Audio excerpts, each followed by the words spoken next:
love brownie, then you definitely try out this recipe. बोल में oil लेंगे, sugar लेंगे, कोको पाउडर लेंगे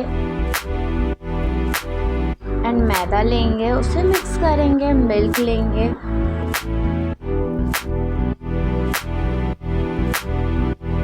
baking soda, vanilla essence and chocolate syrup. इसे दूसरे बाउल में ट्रांसफ़र कर लेंगे एंड इसे बेक होने देंगे फॉर 30 मिनट्स एंड ये रेडी है।